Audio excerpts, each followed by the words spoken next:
Tayong pasabog ngayong araw na ito, talagang nakakagulat at nakakagimbal ho ang nabasa at napanood po natin. Kasi alam nyo mga kababayan, ilang araw ko na po sinasabi patungkol po dyan sa survey na yan.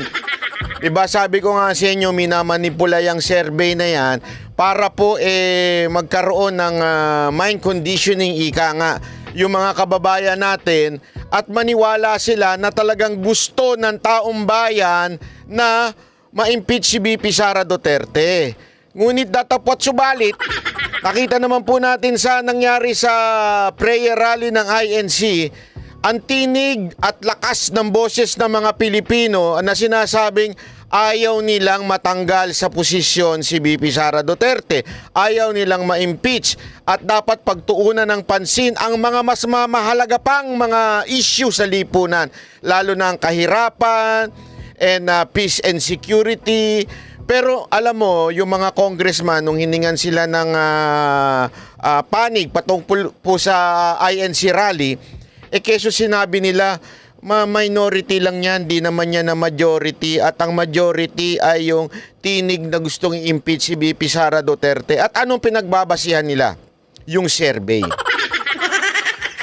Yung survey na hindi natin alam kung sino nagkomisyon, yung survey na hindi natin alam kung sino talagang nag-utos at sino nagbayad, hindi natin alam yan. Pero gayon pa man, binuking ho ni Roberto Tiglao o si Bobby Tiglao, binuking niya po itong survey na ito at ipinaliwanag po nitong dalawang idol ko sa Net25. Idol ko itong dalawang to Kasi pag nagpaliwanag ito, napakaganda rin nga naman Panoorin natin ito napakalupit ho ng kanilang paliwanag. Kasi doon kay Bobby Tiglao, binabasa ko ho, medyo dumugo yung ilong ko.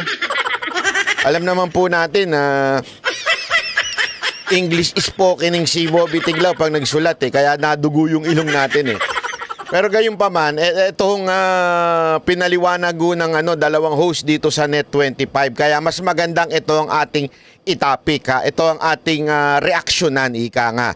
At subukan pa nating ipaliwanag pa sa mas masang at mas maiintindihan natin. Kasi alam nyo, kahit po ako, trabaho ko po yan kasi gusto ko po talagang naiintindihan, lalong-lalo na may mathematics ito.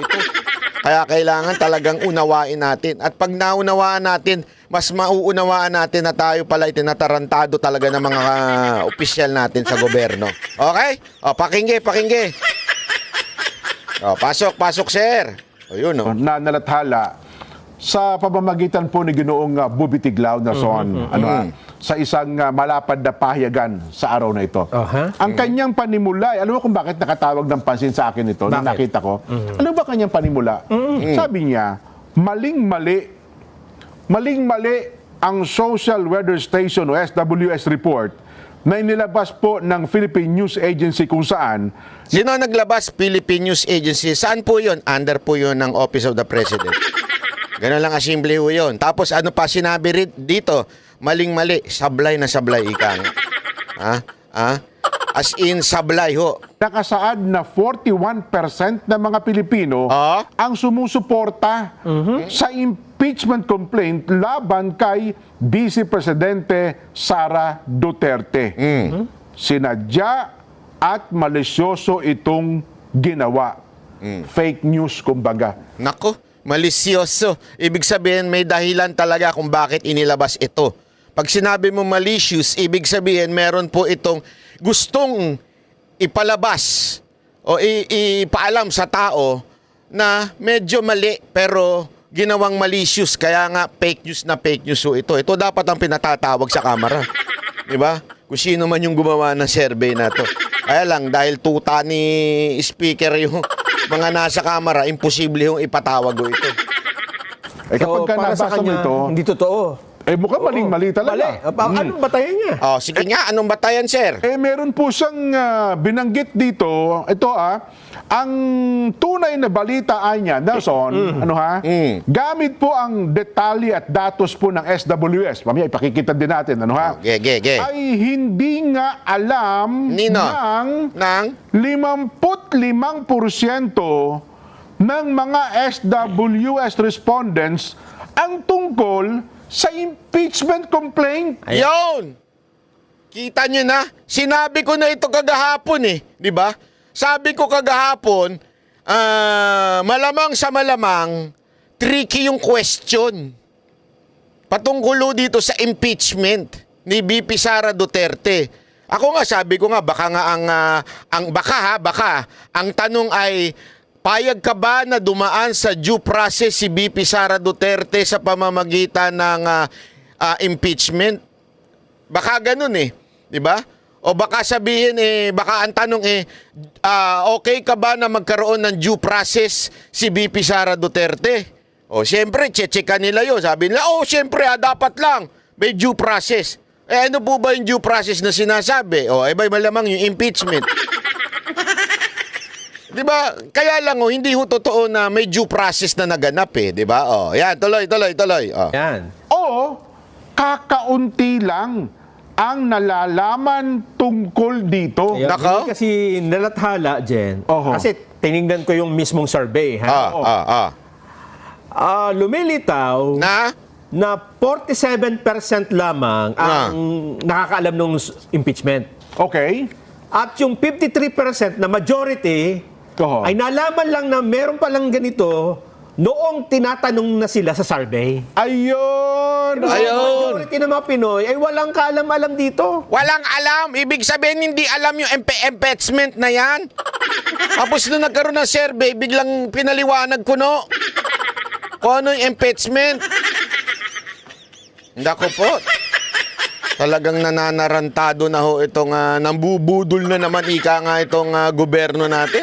Batay din sa mga tinanong nila. Batay dito sa SWS survey na pinagbabatayan nung nagsasabing, hindi, minority lang yung ano. Pero ini-hype, Nelson, Oo. ang anggulo Na? 41% ng mga Pilipino Ang Ayun. ay isang ayon o pabor. Ayan, Nakaw. sasabihin pa niya, meron pa Yan. sarili siyang computation dyan. Ha?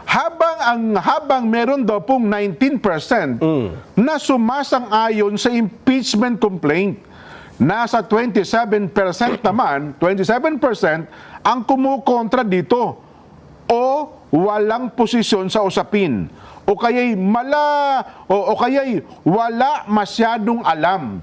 Wala masyadong alam tungkol dito para po sila'y magkaroon ng kanilang sariling opinyon. Nako, 19% lang pala ang for impeachment. Nako po, patay tayo dyan. Nabuking kayo ni Bobby Tiglao.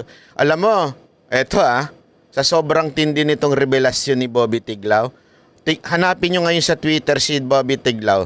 Naku, mukhang naban ho ata siya. Hinahanap ko rin sa Facebook Hindi ko alam kung naban din ho siya sa Facebook pero parang di ko ata makita. Ako sigurado dun sa X, naban po siya sa Twitter po Nung sila'y tinatanong, ano ba? Alam niyo ho ba, Na? dati sa kanyang pahayag, kay Ginoong Tiglao, Na ano? pinlano daw po ang naturang survey bilang panghuling hirit na propaganda. Aba, hindi unang hirit yan, ha? Huling hirit. Huling hirit Oo. na taon. Anong, bakit? Bakit huling hirit? Ibig sabihin may nauna, may pangalawa, may pangatlo. Huling hirit ng taon. Yan yung kanilang propaganda. Grabe ho. Grabe. Ginawa, teka, kasi ang survey ginawa December 12 to 18 Tama. 12 to 18. Pero So, inilabas. meron pala itong meron silang plano. May motibo. Abay! Ano daw sabi? Sabi niya, pinlano daw po ang naturang survey bilang panghuling hirit na propaganda. Nakaw! At pinagawa umano sa halagang 5 million pesos Ba, may halaga pa. ng kaduda-dudang anti-China outfit na ADR Strat Base para sa pakinabang ng Marcos Romualdez Duo para kumbinsihin ang mga kongresista na aprubahan ito. Nako.